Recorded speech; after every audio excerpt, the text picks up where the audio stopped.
wonderful sleep. Number 2, add berries as you. I have 4 hacks for you today if you have any problems with sleeping. Number 4 is the most important. Number 1, if you're thinking so much and you just can't go to sleep, you need vitamin B1. Take some B1 right before bed and watch how you can just drift off into a wonderful sleep. Number 2, add berries as your dessert for your dinner, especially if you've been on a long-term low carbohydrate diet. This has been found to help feed the cells while you're sleeping. Number 3, kefir. Kefir is like yogurt, but it actually is better than yogurt. It has more microbes. It has certain proteins that can help increase the hormone called melatonin to help you go to sleep. It's loaded with calcium and magnesium, which will relax you before sleep, and it will help support your gut microbes, which will indirectly help support your brain. But number 4, making sure you have enough sodium from sea salt in the evening will greatly lower your stress hormones and you will sleep.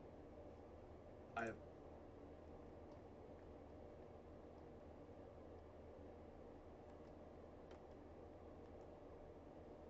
staving of cancer. Well, exercise lowers blood sugar, and it also lowers glutamine. So the two fuels that are driving. Now, we can't completely remove glutamine by exercise, that's for sure. But you're also, when you exercise, you're burning, and you're not eating a lot of carbs, your mitochondria are burning ketones, and the oxygenation from all the exercise is keeping those mitochondria super healthy at their highest level of energy efficiency. So exercise... You're building muscle as well, aren't you? Yeah, you can build muscle, but you're certainly getting aerobic exercise. Oxygen is coming in, and you're burning ketones, which I already told you is a super fuel. So your body is super healthy. These bodies from the Paleolithic period, these men were jacked. There was no obesity in these people. They had tremendous energy. They're not dying from the things that are killing us. They're dying from injuries and infections. Can you explain to me, in simple terms, the role that Here's why. The stress increases stress hormones. Stress hormones create more gut permeability. More gut permeability creates more inflammation. More inflammation creates fill in the blank. Where does the stress come from? Poor sleep, bad food, cigarettes, alcohol, and then obviously emotional stress.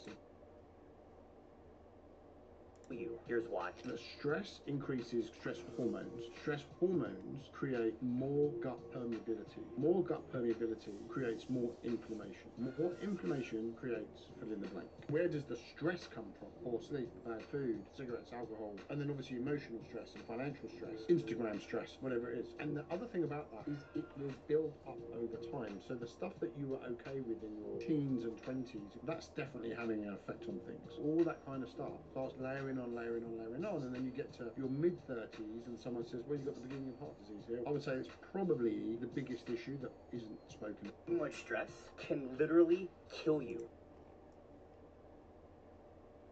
Cells aging my body? Well, they're not the only things getting dealt with. Even inside my healthy cells, there's wear and tear. But scientists think that without food to process, those cells can switch into repair mode. Fixing damage, cleaning up garbage, nipping any problems in the bud. Zombie cells aging my body? Well, they're not the only things getting dealt with. Even inside my healthy cells, there's wear and tear. But scientists think that without food to process, those cells can switch into repair mode. Fixing damage, cleaning up garbage, nipping any problems in the bud. With the zombies in check and the rest of me in tip-top condition, the future looks healthier and also longer.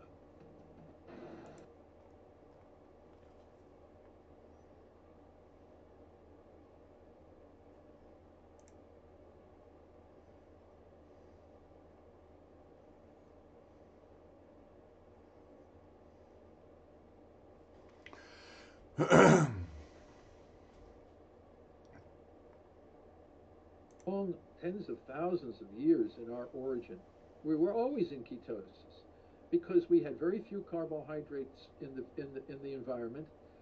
We were always in a semi-hungry, starved state, and the foods that we ate were very, very low in carbohydrates. We'd kill animals, we would eat different kinds of plants, but we wouldn't have high carbohydrate foods. So the foods of our ancestors were very low in carbohydrates, putting us in nutritional ketosis.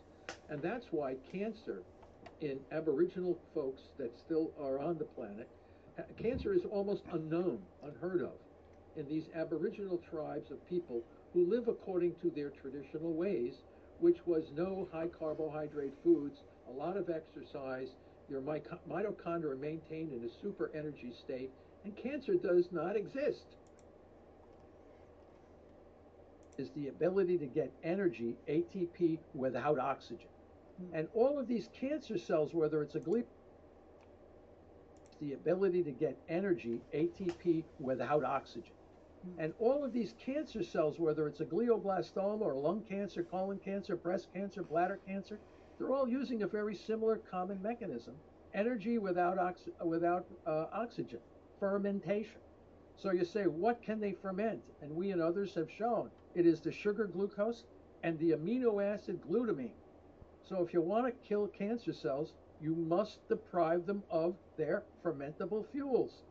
Fermentation is the ability to get energy, ATP, without oxygen. And all of these cancer cells, whether it's a glioblastoma or lung cancer,